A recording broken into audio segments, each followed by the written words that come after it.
मैं प्रिया हूँ। उम्र 28 साल। छोटे से कस्बे के एक साधारण से घर में रहती हूँ। मेरे पति राजेश अक्सर काम के सिलसिले में शहर चले जाते हैं। कभी हफ्ते भर, कभी 15 दिन। घर में सास, ससुर और देवर अंकित के साथ मेरा जीवन कटता है। आज मैं अपनी कहानी आप सबको सुनाने जा रही हूँ। अगर मेरी बातें आपके दिल को छू जाए तो प्लीज चैनल को सब्सक्राइब कर लीजिए। आपके प्यार से ही मेरी हिम्मत बढ़ती है। सास जी अक्सर कहती, बहू, अकेली मत बैठा कर। काम में मन लगा, पर अकेलापन तो अकेलापन होता है। रात को जब बिस्तर पर लेटती तो दीवारों से बातें करने का मन करता। पति दूर, उनकी याद सताती। शरीर में एक अजीब सी बेचैनी होती। कभी कभी देवर अंकित की बातें याद आ जाती। अंकित मुझसे 4 साल छोटा है। कॉलेज खत्म करके घर पर ही खेती का काम देखता है। गोरा चिट्टा, लंबे बाल, हंसते हुए आंखों में चमक। पहले तो मुझे वो भाई जैसा लगता था, पर धीरे धीरे कुछ बदलने लगा। एक शाम की बात है। सास ससुर मंदिर गए हुए थे। पति शहर में थे। मैं किचन में खाना बना रही थी। अंकित अचानक पीछे से आया। उसकी सांस मेरे गले के पास महसूस हुई। भाभी, आज खाना बहुत स्वादिष्ट लग रहा है। मैंने मुड़कर देखा। उसकी आंखें मेरी आंखों में थी। अंकित, पीछे से मत आओ। डर लगता है। वो हंसा। डर किस बात का? मैं तो सिर्फ स्वाद चखने आया हूँ। उसने चम्मच से सब्जी निकाली और मुंह में डालते हुए बोला, बहुत गरम है, पर मीठी भी। उसकी आवाज में एक अजीब लचक थी। मैंने नजरें झुका ली। जाओ, हाथ धोकर आओ। खाना तैयार है। रात का खाना साथ में खाया। सास ससुर लौट आए थे। बातें सामान्य थी, पर अंकित की नजर बार बार मुझ पर टिक जाती। जब मैं पानी का गिलास उठाती तो उसकी उंगलियां गिलास को छू जाती। हल्का सा स्पर्श, पर दिल की धड़कन तेज हो जाती। अगले दिन सुबह मैं आंगन में कपड़े सुखा रही थी। अंकित कुएं के पास खड़ा पानी भर रहा था। उसकी बनियान भीगी हुई थी। पानी की बूंदें छाती पर फिसल रही थी। मैंने जल्दी से नजर फेर ली, पर वो आ गया। भाभी, ये तौलिया पकड़िए। उसने गीला तौलिया मेरी तरफ बढ़ाया। मेरी उंगलियां उसकी उंगलियों से टकराईं। तौलिया के बीच से उसकी गर्माहट महसूस हुई। आपके हाथ कितने नरम हैं, उसने धीरे से कहा। पतिदेव शहर में हैं ना? अकेले कैसे कटती है रात? मैंने जवाब दिया, काट लेती हूँ। काम ही बहुत है। वो करीब आ गया। काम तो दिन में होता है। रात में उसकी आवाज बहुत धीमी थी। मेरी सांस अटक गई। मैंने तौलिया खींच लिया। अंकित, ऐसी बातें मत करो। पर वो हंसा। मैं तो सिर्फ पूछ रहा हूँ। भाभी अकेली न पड़े, इसीलिए। उस दिन के बाद से हर छोटी बात में दोहरा अर्थ छिपने लगा। एक दोपहर में छत पर आम सुखा रही थी। अंकित भी आ गया। सूरज की गर्मी में पसीना आ रहा था। मेरी साड़ी का पल्लू थोड़ा खिसक गया था। अंकित ने देखा। भाभी, पल्लू ठीक कर लीजिए, वरना धूप लग जाएगी।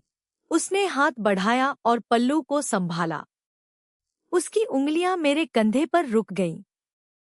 कुछ पल के लिए, फिर धीरे से सरकाई। आपका कंधा कितना कोमल है, उसने फुसफुसाया। मैंने तुरंत पीछे हटने की कोशिश की, पर दीवार पास थी। वो और करीब आ गया। उसकी सांस मेरे बालों में उलझ गई। अंकित, यहाँ कोई देख लेगा। कौन देखेगा? सास-ससुर नीचे सो रहे हैं और पतिदेव तो दूर हैं। उसकी आंखों में कुछ और था। भाभी, आप कितनी सुंदर लगती हो जब अकेली होती हो। मेरा दिल जोर जोर से धड़क रहा था। शरीर में एक अजीब गर्मी फैल रही थी। मैंने आंखें बंद कर ली। ऐसी बातें बंद करो। वो धीरे से बोला, मैं सिर्फ सच कह रहा हूं। रात को जब आप कमरे में अकेली होती हो तो क्या सोचती हो? मैं चुप रही। वो और करीब आया। उसका हाथ मेरी कमर के पास रुक गया। छुआ नहीं, बस हवा में लहराया। बोलो न भाभी, क्या सोचती हो? मैंने आंखें खोली। तुम्हें कुछ नहीं सोचना चाहिए। फिर भी तनाव बढ़ता गया। शाम को जब मैं दूध गर्म कर रही थी, अंकित किचन में आ गया। उसने मेरे पीछे खड़े होकर कहा, भाभी, दूध उबलने वाला है, ध्यान रखिए। उसका शरीर मेरे शरीर से बहुत करीब था। गर्मी महसूस हो रही थी। मैंने गैस बंद की। मुड़ी तो वो एकदम सामने था। आपकी आंखों में नींद क्यों नहीं आती? उसने पूछा। आती है। नहीं आती। मैं जानता हूं। रात को आपकी खिड़की की रोशनी जलती रहती है। उसने मेरी ठुड्डी को हल्के से छुआ। बताओ, क्या बात है? मेरी आवाज कांप गई। कुछ नहीं। उसने मुस्कुराते हुए कहा, कुछ तो है।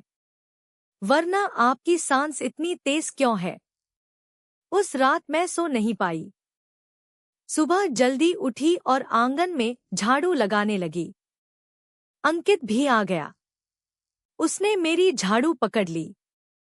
दे दीजिए, मैं लगा दूंगा। नहीं, मैं खुद कर लूंगी। वो हंसा। भाभी, आप हमेशा खुद ही सब कुछ करती रहती हो।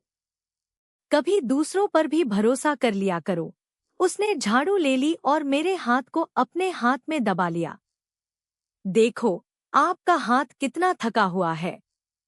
उसके अंगूठे ने मेरे हाथ की हथेली पर धीरे धीरे गोला बनाया। गोदना जैसा स्पर्श। मैं खींच नहीं पाई। अंकित। हाँ भाभी। छोड़ो। वो छोड़ दिया, पर आंखों से नहीं छोड़ा। मैं छोड़ दूंगा, पर आप अकेली मत रहिए। कभी कभी मेरे पास भी बैठ जाया करो। दिन बीतते गए। हर दिन कोई न कोई छोटी सी घटना। कभी पानी का गिलास देते समय उंगलियां छू जाना। कभी सीढ़ियों पर चढ़ते समय पीछे से हाथ का सहारा। कभी रात के खाने में, भाभी, आज सालन बहुत गाढ़ा है। जैसे कोई चीज और भी गाढ़ी होनी चाहिए। एक शाम सास-ससुर रिश्तेदारों के यहाँ गए। घर में सिर्फ हम दोनों। मैं बैठक में बैठी टीवी देख रही थी। अंकित पास आकर बैठ गया। सोफे पर जगह कम थी। उसका घुटना मेरे घुटने से सटा हुआ था। भाभी, आज बहुत अकेला लग रहा है। तुम्हें भी? हाँ। आप तो अकेली रहती ही हो। मुझे भी लगने लगा है। उसने अपना हाथ सोफे पर रखा। मेरा हाथ भी वहीं था। उंगलियां लगभग छू रही थी। मैंने हाथ हटा लिया। टीवी देखो। वो हंसा। टीवी में क्या रखा है? असली बात तो यहाँ है। उसने मेरी तरफ देखा। आपकी साड़ी आज बहुत अच्छी लग रही है। रंग गहरा है, जैसे रात का अंधेरा। मैं चुप रही। वो और करीब सरक आया। उसकी बाह मेरी बाह से सट गई। गर्मी एक दूसरे में घुलने लगी। भाभी, अगर मैं कुछ गलत कहूं तो माफ कर देना। उसकी आवाज बहुत धीमी थी। मैं आपको देखकर कभी कभी सोचना बंद नहीं कर पाता। मेरा गला सूख गया।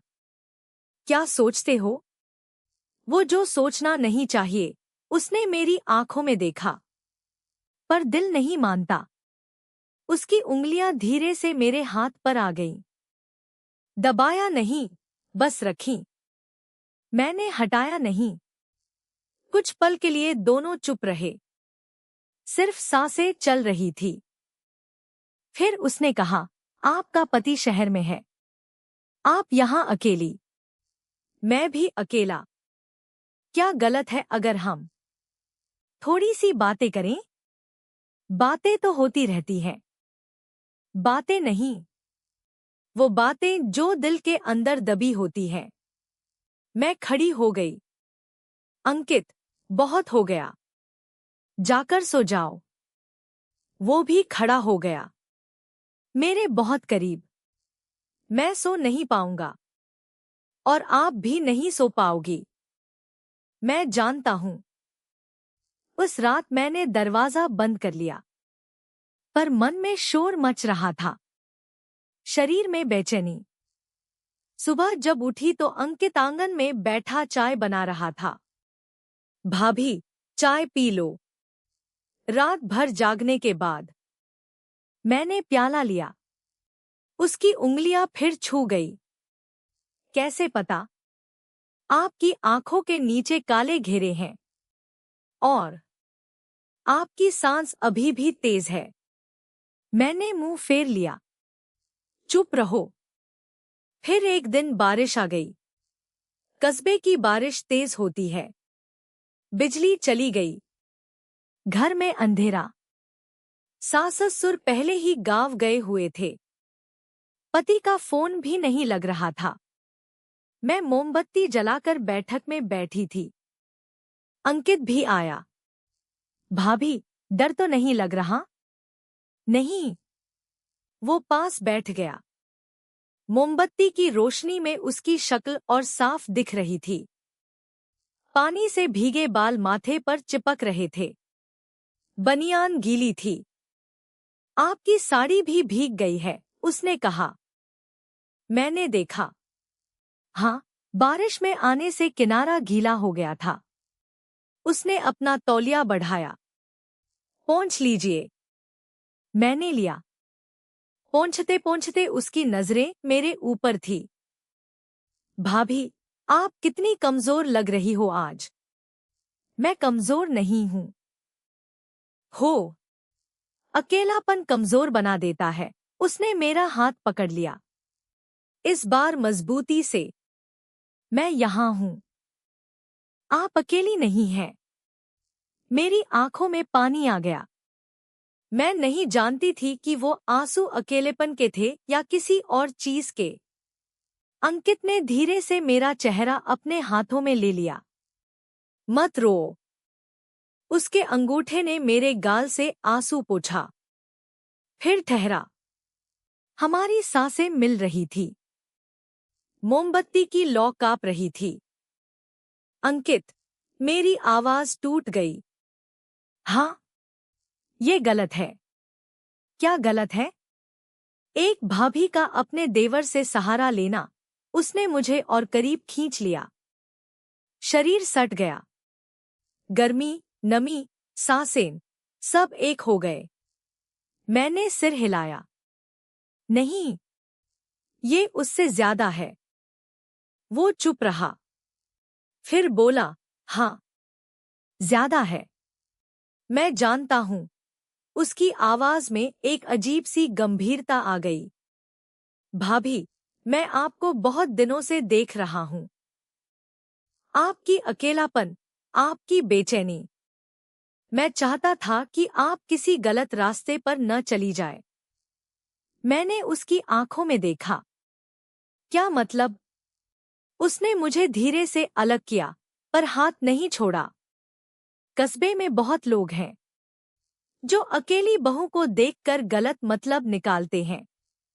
मैंने सुना था कुछ बातें। पड़ोस के लड़के, कुछ रिश्तेदार आपके बारे में चर्चा कर रहे थे। मैंने सोचा, अगर मैं खुद आपके करीब रहूं, तो कोई हिम्मत नहीं करेगा। मेरा दिमाग घूम गया। तो ये सब, ये छूना, ये बातें। हाँ, मैंने जानबूझकर तनाव बढ़ाया ताकि आप समझ जाएं कि अकेलापन कितना खतरनाक हो सकता है। और साथ ही कोई बाहर वाला आपके पास न आए। उसने मेरा हाथ अपने दोनों हाथों में ले लिया। भाभी, मैं आपका देवर हूं। मेरा फर्ज है आपकी इज्जत की रक्षा करना। पतिदेव दूर हैं, तो मैं उनकी जगह नहीं ले सकता, पर उनकी अनुपस्थिति में आपकी रक्षा जरूर कर सकता हूं। मेरी आंखों से आंसू बहने लगे। गुस्सा, शर्म, राहत, सब एक साथ। तुमने मुझे क्यों नहीं बताया पहले? क्योंकि अगर मैं सीधे कहता तो आप मानती नहीं। आपको खुद महसूस करना था कि सीमा कहाँ है। उसने मुस्कुराते हुए कहा, अब समझ गई ना? अकेलापन को सहारा दो, पर रिश्ते की मर्यादा कभी मत तोड़ो। मैं रो पड़ी। अंकित ने मुझे गले लगा लिया, इस बार भाई की तरह, गर्मजोशी भरा पर शुद्ध। रो मत, सब ठीक है। मैं हमेशा आपके साथ हूं, जैसे एक देवर होना चाहिए। उस रात के बाद सब कुछ सामान्य हो गया। अंकित पहले जैसा व्यवहार करने लगा, हंसी मजाक, पर सीमा के अंदर। जब पति घर लौटे तो मैंने उन्हें कुछ नहीं बताया। सिर्फ दिल में एक बात बस गई, रिश्ते की इज्जत सबसे बड़ी होती है।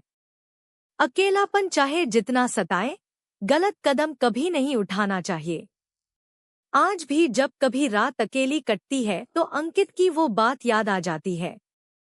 उसने मुझे बचाया, मेरी मर्यादा बचाई, और मुझे सिखाया कि असली प्यार और सुरक्षा वही है जो रिश्ते को तोड़े नहीं, बल्कि मजबूत करे। अगर आपको मेरी ये कहानी अच्छी लगी हो तो लाइक कीजिए, शेयर कीजिए और चैनल को सब्सक्राइब जरूर कर लीजिए। आपकी एक छोटी सी सपोर्ट से मैं और ऐसी सच्ची, भावुक कहानियां लाती रहूंगी।